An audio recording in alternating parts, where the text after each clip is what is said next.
नमस्कार, स्वागत है आपका। एनडीटीवी स्पेशल रिपोर्ट देख रहे हैं आप। मैं हूं आपके साथ ऋतु सिंह। नक्सलवाद ने बस्तर और बस्तर वासियों को बहुत गहरे जख्म दिए हैं। ये जख्म सालों बाद भी आज भी नहीं भरे हैं। जिसने पिता, भाई, बेटा और परिजनों को हमले में खोया है, उनकी रूह नक्सल वारदातों को सुनकर कांप जाती है। कुछ ऐसा ही जख्म 15 साल बाद भी ताजा है, जब नक्सलियों ने यात्रियों से भरी बस को बम से ब्लास्ट करके उड़ा दिया था। 17 मई 2010 ये वो मनहूस दिन था जिसने कई घरों को बेसहारा, कितनों का सुहाग उजाड़ा तो कितने मासूमों के सिर से उनके पिता का साया छीन लिया। और 15 जवान जिनको देश की रक्षा करते करते अपने प्राणों का बलिदान करना पड़ा। नक्सलियों ने कायराना हरकत को उस वक्त अंजाम दिया जब घने जंगलों में नक्सलियों के खिलाफ 3 दिन का लंबा ऑपरेशन चलाकर जिला बल और एसपीओ की टीम सुकमा लौट रही थी। कई घंटे तक चले ऑपरेशन के बाद जवान पूरी तरह से थक चुके थे। मई का महीना और चिलचिलाती धूप और गर्मी ने जवानों का बुरा हाल कर दिया था। पूरी तरह से मानसिक और शारीरिक रूप से थक चुके जवानों ने फोर्स की स्टैंडिंग ऑपरेटिंग प्रोसीजर का पालन नहीं किया और एक बड़ी चूक कर बैठे। जवान लौटने के दौरान यात्री बस पर सवार हो गए। इसी चूक का फायदा उठाते हुए घात लगाए नक्सलियों ने चिंगावरम के पास लैंडमाइन ब्लास्ट कर यात्री बस को उड़ा दिया। इस घटना में 15 जवान समेत 31 लोगों की जान चली गई। इस पूरे इलाके में जो आपको अभी देखने को मिल रहा है, उस वक्त ये पूरा इलाका यात्री और जवानों की लाशों से बिखरा पड़ा था। पूरी लाश इधर उधर विक्षित हालत में थे। और ये जो आपको इस तरफ जो तालाब दिख रहा था, इसी तालाब के पास बैठकर माओवादियों ने बस को निशाना बनाया। ट्रिगर पॉइंट वो तालाब का मेड़ है, जहां से उन्होंने बैठकर एक कायराना घटना को अंजाम दिया और उसमें 31 निर्दोष लोग मारे गए। ये पूरे इलाके में आप समझ सकते हैं दहशत का क्या माहौल रहा होगा। उस दरमियान ग्रामीणों के साथ क्या सुलूक हुआ होगा इस घटना के बाद, जबकि जवान 3 दिन के गश्त के बाद भूसरास इलाके से लौट रहे थे। जवान पूरी तरह से थके हुए थे। माओवादियों को इसकी जानकारी मिल गई थी। उन्हें भली भांति इससे अंदाजा था कि जो बॉडी लैंग्वेज है जवानों का वो थका हुआ था, इसका फायदा माओवादियों ने उठाया। उन्होंने ये तक नहीं सोचा कि यात्री बस में निर्दोष सिविलियंस भी होंगे, लेकिन उसके बावजूद उन्होंने उस बस को निशाना बनाया। एनडीटीवी ने चिंगावरम बम ब्लास्ट की 15वीं बरसी पर घटना में मारे गए लोगों के परिवारों से मुलाकात की। घटना की तस्वीरें आज भी ग्रामीणों के जहन में तरोताजा हैं। चिंगावरम से महज 600 मीटर की दूरी पर नक्सलियों ने बस को बम से उड़ाया। ब्लास्ट इतना शक्तिशाली था कि 10 किलोमीटर दूर तक धमाके की आवाज सुनाई दी। नक्सलियों की कायराना हरकत को लेकर ग्रामीणों में आज भी भारी आक्रोश है। चिंगावरम बम ब्लास्ट की घटना ने 31 परिवारों को बर्बाद कर दिया। इस घटना में किसी ने भाई को खोया तो किसी ने पिता को। स्क्रीन पर आपको जो घर दिख रहा है, ये घर का निर्माण होने के बाद पिता यानी माड़वी कोसा अपनी बेटी से मिलने के लिए सुकमा से 5 किलोमीटर दूर बोरगुड़ा जा रहे थे। और इस दरमियान चिंगावरम गांव से वो बस में सवार हुए और बस महज 300 मीटर दूर पहुंची थी कि एक बड़ा ब्लास्ट हुआ। माओवादियों ने आईडी ब्लास्ट कर यात्री बस को उड़ा दिया और उस बस में माड़वी कोसा की मौत हो गई। बेटी से मिलने जाने वाले पिता की मौत को सुन इलाके में दहशत का माहौल और गमगीन माहौल बन गया। माड़वी कोसा को देख रहे हैं आप तस्वीरों में। इनकी मौत उसी चिंगावरम नक्सल ब्लास्ट में हुआ है, जो अब तक का सबसे बड़ा और कायराना हरकत था माओवादियों का। ऐसे कई परिवार हैं जो उस नक्सल घटना में अपना पूरा परिवार को, अपने परिवार के मुखिया को खो दिए। मेरे साथ माड़वी कोसा के बेटा माड़वी मासा है ना आपका नाम? जी मासा, मेरे को एक चीज ये बताओ कि आपके पिताजी कहाँ जा रहे थे उस दरमियान और क्या बोल के निकले थे? ओ दीदी तरफ जाऊंगा बाबू, थोड़ा कपड़ा भी नहीं पूर रहा है, थोड़ा मुर्गी वो मतलब वो बर्थडे करने के लिए भी लेके आऊंगा बोल के जा रहा था सर। फिर तो फिर मतलब तो ऐसा हो गया बोल के गांव वाले बोल रहे, हम लोग भी थोड़ा आवाज सुने, ब्लास्टिंग हो गया, बम विस्फोट हो गया बोले। तो जब ब्लास्ट हुआ बस का तो बस के पास गए थे? और बस के पास हम लोग जाने नहीं दे रहे थे और हम लोग दूर में था, पुलिस फोन। कैसा कैसा था वहाँ मौका कैसा था, माहौल कैसा था जब आप वहाँ गए? और मतलब पुलिस मन ना पूरा मतलब पहले घेरा दिए थे, हम लोग दिखाने मतलब आधा दे रहे थे, फिर जाओ जाओ यहाँ मत, इतना भीड़ नहीं आओ बोलने से हम लोग वापस आए। कल सुकमा आओ हॉस्पिटल में बोल के। जब अस्पताल गए तो पिता को किस हालत में देखे? और मतलब हम लोग बनियान पहचान किए सर, बनियान पहन के बेच दिए थे। उससे पहचान हुआ? हाँ, पूरा हाथ नहीं था, मुंह नहीं है, एक पैर भी नहीं था, पूरा आधा पोटी भी निकाला हुआ था। वहीं जिन हाथों में मेहंदी लगनी थी, जिस घर में शहनाई गूंजनी थी, वहां मौत की खबर ने शोक के साथ सबको सदमे में डाल दिया। लखमा की शादी तय हुई थी और वो अपनी मंगेतर से मिलकर वापस गांव लौट रहे थे, पर नक्सलियों के नापाक मंसूबों ने सब तहस नहस कर दिया। 17 मई 2010 को लखमा अपनी मंगेतर से मिलने चिंगावरम गए थे। दोपहर करीब 2:30 बजे घर लौटने के लिए दंतेवाड़ा से सुकमा जा रही बस में सवार हो गए। बस जैसे ही घटना स्थल के पास पहुंची तो नक्सलियों ने एक शक्तिशाली विस्फोट कर दिया, जिसमें लखमा की जान चली गई। लखमा के छोटे भाई सोढ़ी हिड़मा ने बताया कि माता पिता की मौत के बाद पूरे घर की जिम्मेदारी लखमा पर ही थी। चिंगावरम आईडी ब्लास्ट में 31 लोगों की मौत हो गई थी, जिसमें 15 जवान शहीद हो गए थे और जो सिविलियंस मारे गए थे उन सिविलियंस में एक युवा एक लड़का भी था जो बस की चपेट में आ गया, आईडी ब्लास्ट में मारा गया। इस वक्त मैं लखमा सोढ़ी 21 साल का जो युवा है, मुनगा गांव का रहने वाला है, इसके घर पर आज मौजूद हूं और चिंगावरम बस ब्लास्ट में ये भी मारा गया। और एक घर के मुखिया के चले जाने से घर की क्या स्थिति होती है आज आपको दिखाने का प्रयास करूंगा। माओवादी घटना में किस तरह माओवादी निर्दोष लोगों को मार देते हैं, उसके बाद उन परिवारों की स्थिति कैसे होती है, ये दिखाने का मैं कोशिश कर रहा हूँ।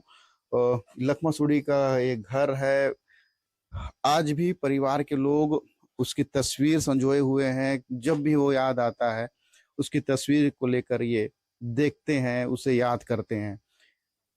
लखमा सोढ़ी अपने परिवार का मुखिया था, बड़ा भाई था। चूंकि माता पिता की बचपन में ही मौत हो गई थी, जिसके बाद लखमा सोढ़ी ने पूरे घर की जो जिम्मेदारी है, पालन पोषण से लेकर हर वो जिम्मेदारी को निभाया। लेकिन 21 साल की युवा की माओवादियों की एक काराना हरकत के बाद उसका घर पूरी तरह से उजड़ गया। हालांकि किसी तरह से छोटे भाइयों ने घर को संभाला है, लेकिन घर का मुखिया अगर चले जाए उस घर की स्थिति क्या हो सकती है वो परिवार ही समझ सकता है। मेरे साथ लखमा सोढ़ी के छोटे भाई हैं, इनसे जानते हैं कि घर का मुखिया चला गया, कैसा लगता है? जी, घर का मुखिया अगर चला जाए तो संभालना इतना तो आसान नहीं। हम लोग 15 साल की ये दूर रहे सर। 15 साल में हम लोग बहुत छोटे थे, तो भैया चले जाने से हम लोग को देख रेख में कोई नहीं थे, दादा दादी बूढ़ापे में थे। तो अब भैया चला गए, उनके वो से दादा दादी लोग खाना पीना छोड़कर भी उनका भी देहांत हो गया बहुत सोच से। जी, चिंगावरम से लौट रहे थे अपनी मंगेतर से, कुछ दिनों के बाद शादी होने वाली थी उनकी। जी तो कैसे सूचना मिली? जी, हम लोग हमारे यहाँ एक माड़ा रास के हमने जीजा थे, वो ऐसा ब्लास्ट हो गया बोलने से वो जाके बताए कि लखमा कहाँ है बोलने से चिंगावरम गए थे बोलने से मैं वहाँ देखा हूँ, लेकिन पुलिस वाले जाने नहीं दे वाले पत्रकार लोग वैसे बोले हैं। फिर हम लोग सीधा सुकमा हॉस्पिटल में गए, वहाँ से चेहरा उरा देख के, बाकी कपड़ा उपड़ा जो पहने तो उसको देख के चेहरा देख के लाए सर। तो ब्लास्ट होने के बाद पूरा चेहरा खाला था और यहाँ से कुछ नहीं था, नीचे कुछ नहीं। जी। एनडीटीवी ने उस जवान से भी बात की जो उस बस में सवार थे। महेश मांडवी ने उस खौफनाक मंजर को बयां किया कि आखिर किस तरह नक्सलियों ने साजिश के जाल बुने और जवानों के साथ आम नागरिकों को निशाना बनाया। नक्सलियों की साजिश के चलते उस वक्त हर तरफ सिर्फ लाशें थी और खौफनाक मंजर था। मेरे साथ एक ऐसी जाबाज जवान है जो उस दरमियान बस में सवार थे और बस में घायल होने के बावजूद इन्होंने उस पूरे घटनाक्रम को देखा है और करीब 2 दिन के एक बड़े ऑपरेशन के बाद ये सुकमा लौट रहे थे। इस दरमियान क्या कुछ हुआ, कैसे उस घटना से बचे, ये सब पूरी डिटेल से जानते हैं। क्या नाम है भी आपका? महेश मंडावी। 15 साल हो गए चिंगावरम बम ब्लास्ट, अभी भी वो तस्वीरें आपके जहन में है, याद है, ताजा है? हाँ वो तो है सर। थोड़ा सा जानकारी दीजिए कि कहाँ से लौट रहे थे, कैसा था पूरा मंजर? हम लोग को गादीराज से ड्यूटी के लिए पॉइंट आया था, मतलब उधर चले गए थे हाँ ऑपरेशन के लिए, तो कुना डब्बा की ओर निकल गए थे। तो पहाड़ वहाड़ पूरा सर्च वर्च करके वापस आ रहे थे। आने के बाद फिर लंच वंच मतलब नाश्ता वगैरह कर लिए। उसके बाद मिचवर पहुंचने के बाद फिर पॉइंट आया कि लंच वंच बना लो, खा लेते हैं, उसके बाद निकलते हैं करके निकल गए। 4-5 गाड़ी आगे निकल गई, हम लोग कुछ लोग बचे थे तो फिर बस में भी बिठा दिए और पीछे और 2 गाड़ी थी, तो वहाँ वालों को फिर वहाँ लाए कि एक्स्ट्रा गाड़ी क्यों, जिसमें हो रहा है उसी में बैठ जाओ, चलो करके हमको बस में बिठा। उसके बाद बस में वहाँ बुसारास में बैठ के हम लोग वापस आ रहे थे। तो सिंगावरम में करीब सवारी गाड़ी थी बस, तो वहाँ करीब 2-4 मिनट बस रुकी थी, तब वहाँ तक के ठीक था, मैं भी बैठा ही था। उसके बाद धूप लग रहा है करके वो ओढ़ लिए टॉवल। उसके बाद बस में आप अंदर से बैठे थे कि मैं ऊपर में बैठा था? हाँ। उसके बाद वहाँ से निकले, जैसे 500-600 मीटर आगे निकल गए सिंगावरम से, तो बस एक ही बार धमाका हो गया। उसके बाद तो मुझे होश ही नहीं आया। हाँ, अब मैं गाड़ी तो बहुत दूर फेंका गया, मैं जस्ट जहाँ गड्ढा मतलब ब्लास्ट हुआ वहाँ पे साइड में पड़ा मिला। अरे फिर बाकी पब्लिक चिल्ला रही थी, तो क्यों चिल्ला रही कि मैं आसपास देखा तो पूरा वो हो गया, मैं पूरा दूल्हे हो गया था। तो इधर उधर हाथ मारा, साफ किया, देख रहा हूँ तो किसी का पैर कटा है, किसी का हाथ कटा है, किसी का पूरा पेट कटा है, ये सब देखते। जैसा जब बस जो ब्लास्ट हुआ, आप तो ऊपर बैठे हुए थे, तो कितना शक्तिशाली था, क्या लगता है कितना फोर्स में है? उसमें तो ऐसा तो नहीं बता सकता, वो एकदम पता ही नहीं चला कि ब्लास्ट कितना ऊंचा उड़ा होगा, वो पता ही नहीं चला, उड़ गया। मतलब पूरा हम लोग ना बस से ही दूर हाँ फेंका गया। बस से ही दूर फेंका गया, मतलब रोड से जस्ट ऐसी पास में ही फेंका गया था। मैं ये पता ही नहीं चला कि उड़ गया कि क्या हुआ, एकदम। मार कहाँ लगा, कहीं लगा? मार तो ये है उस समय हाथ में लगी थी और इधर से ये पूरा सूजन, पूरा गर्दन सूज गया था, आँख लाल लाल हो गई थी उसी समय से, काला काला पूरा ये जला हुआ था। तो उसके बाद तकलीफ तो होती है चलने में। हाँ, उसके बाद वैसे ही 1-1.5 महीना यहीं पे था थाने में, फिर वापस मतलब सुकमा लाए हॉस्पिटल, उसके बाद जगदलपुर रिपेयर किए, वहां से आने के बाद यहीं पे था। उसके बाद 3 महीना बाद शायद उसी का अंदरूनी चोट लगी थी, तो मेरा हथेली खराब हो गया था, ऑपरेशन हुआ है। अभी भी आप फोर्स में ही हैं? हाँ, मैं अभी फोर्स में। अभी भी ऐसा नहीं लगता कि उतना बड़ा घटना हुआ, छोड़ देना चाहिए? ऐसा तो नहीं लगता है, लेकिन अभी छोड़ के अभी भी लड़ना है। हाँ लड़ना है। छोड़ के जाएंगे भी तो कहाँ जाएंगे सर? देश की सेवा ही करना है। हाँ, देश की सेवा ही करना है, और घर परिवार तो ऐसे ही बिखरा पड़ा है। ये हमारे बहादुर जवान, आप सुन रहे थे कि उतनी बड़ी घटना के बावजूद, शारीरिक क्षति भी हुई, उसके बावजूद उन्होंने फोर्स को नहीं छोड़ा। उसके आज भी नक्सलियों के खिलाफ लड़ रहे हैं और लगातार देश की सेवा करते हुए माओवादियों को मुंह तोड़ जवाब दे रहे हैं। नक्सलियों के खिलाफ बदले की आग हर उस शख्स के जहन में जल रही है जिसने हमले में अपने परिजनों को खोया। वहीं हमले में शहीद जवान कारम लक्ष्मैया के छोटे भाई को अनुकंपा नियुक्ति मिली और नक्सलियों से बदला लेने के लिए फोर्स ज्वाइन कर ली और आज डीआरजी कमांडर की जिम्मेदारी संभाल रहे हैं। मेरे साथ एक शहीद परिवार के छोटे भाई, शहीद जवान के छोटे भाई हैं। उन्हें अनुकंपा नियुक्ति दी गई है, लेकिन उन्होंने फोर्स में ज्वाइन होने की इच्छा जाहिर की। आज फोर्स में ही रहकर लड़ रहे हैं। क्या नाम है आपका?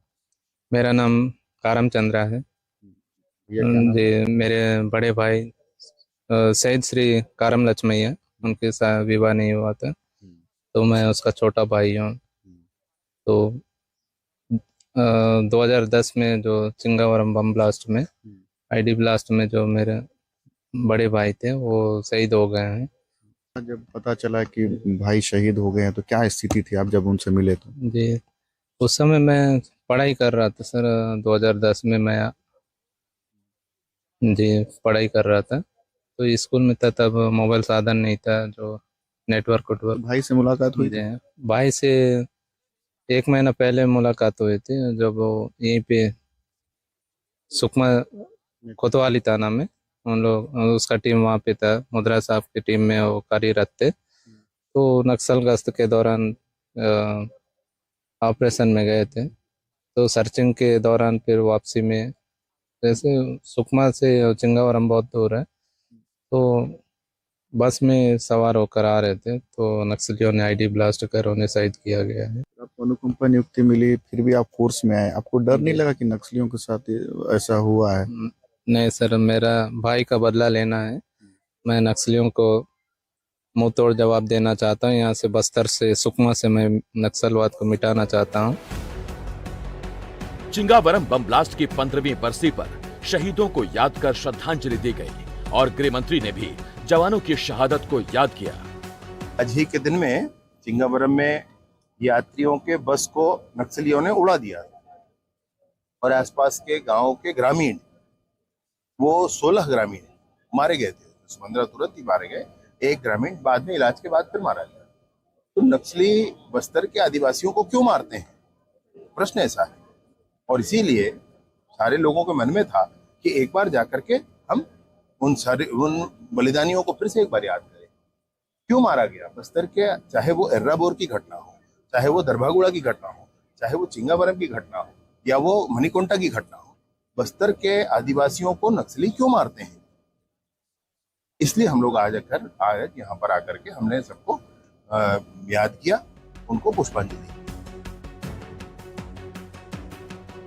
बंदूक की गोली और खून की होली के साथ शांति वार्ता की कोशिश सफल नहीं हो सकती। कई बार नक्सलियों की ओर से, नक्सलियों की हिमायतियों की ओर से शांति वार्ता की पहल की गई, पर शांति वार्ता तभी हो सकती है जब नक्सली हथियार छोड़ दें और मुख्य धारा से जुड़ जाएं, क्योंकि बिना हथियार डाले कोई भी चर्चा सफल होना असंभव है। आज बस्तर में शांति वार्ता को लेकर लगातार बहस की जा रही है। माओवादियों की तरफ से भी शांति वार्ता के पत्र जारी किए जा रहे हैं। उनके जो हिमायती हैं वो लगातार माओवादियों का पक्ष ले रहे हैं, लेकिन आप समझ सकते हैं कि बस्तर के नक्सल इतिहास में ऐसी कई घटनाएं हैं जहां माओवादियों ने निर्दोष लोगों को मौत के घाट उतारा है। और उन्हीं काले अध्यायों में से एक काला अध्याय चिंगावरम आईडी ब्लास्ट भी है, जहां माओवादियों ने 16 निर्दोष यात्रियों को मारा, वहीं 15 जवानों को शहीद कर दिया। एनडीटीवी के लिए सलीम शेख, सुकमा।